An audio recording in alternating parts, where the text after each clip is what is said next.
This is Macedonia. It's a small yet resource culture and history-rich country located on the Balkan Peninsula in southeast Europe. It's the current home of about 2 million people, the native land of an even larger diaspora. In 1991, Macedonia gained its independence and became the only former Yugoslav state to democratically attain its sovereignty without bloodshed. Soon after, with a passion for progress, the Macedonian government began to align itself with the Western democratic community, decided to take the necessary steps to join NATO. Since then, Macedonia has worked tirelessly to gain NATO membership, and in this process it's made an incredible transition from a socialist state born out of Yugoslavia to where it is today, a beacon of democracy, liberty, and economic freedom. Let's take a quick look at some of Macedonia's achievements and contributions that make this country the perfect addition to NATO. Foremost, throughout the last 20 years, Macedonia has developed into a reliable military ally to the United States and NATO by playing a vital role in key NATO missions. Macedonia committed the fourth most troops per capita in NATO's mission in Afghanistan. It also hosted the logistical support center for NATO's mission in Kosovo and provided safety to more than 360,000 Kosovar refugees. In regards to economics, Macedonia has also made tremendous progress.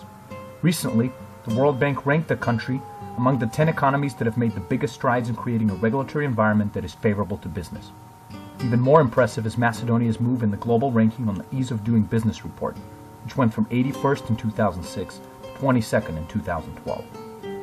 With these remarkable achievements, Macedonia has unquestionably showcased that it is truly ready and committed to become a part of NATO. NATO and the world would surely benefit from all this. Macedonia and NATO would create a new momentum for integration across the Western Balkans, which is currently lacking. More importantly, due to its strategic location, Macedonia would serve as a unique gateway for rapid NATO troops deployment to the Middle East and North Africa, which would maintain broader regional stability. Thus, a move to include Macedonia would only support NATO's ultimate mission, a Europe that is democratic, strong, and free.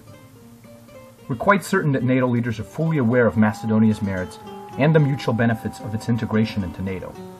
Despite all that, Macedonia is not a NATO state yet, and there are currently no signs that indicate an approaching invitation. How come, you ask? In 2008, Macedonia's membership in NATO was widely expected. However, in a disappointing display of revolt and obvious bad faith, Macedonia's neighbor Greece decided to veto Macedonia's membership. Greece objected based on its long-standing name dispute, a xenophobic fictional pretense which argues that Macedonia's culture and identity pose some sort of existential threat to Greece. As a result, the Greek government vetoed the invitation, despite an interim accord between the two countries which explicitly prohibited such a hostile action. Macedonia immediately took this case to the International Court of Justice, and 3 years later, the ICJ ruled overwhelmingly in favor of Macedonia. It confirmed that Greece's veto was in clear violation of international law. Despite this, NATO's Secretary General ignored the ruling and told the press that Macedonia's membership will not be considered until Macedonia accepts a new name and identity, one that Greek nationalists approve of, one that is different from its constitutional name, which is internationally recognized by over 130 countries, including NATO states such as the United States, United Kingdom, and Canada. This shines light at the fact that NATO High Command will do nothing to end Greece's campaign of blackmail against Macedonia's cultural identity, and it considerably threatens NATO's mission and credibility. This is a campaign focused at exposing a case of international injustice. Our message is not anti-Greek. Instead, it is pro-world justice. Macedonia is fully qualified to join NATO, yet Greece is still blocking its entrance. This is an injustice, and it must be fixed in accordance with international law.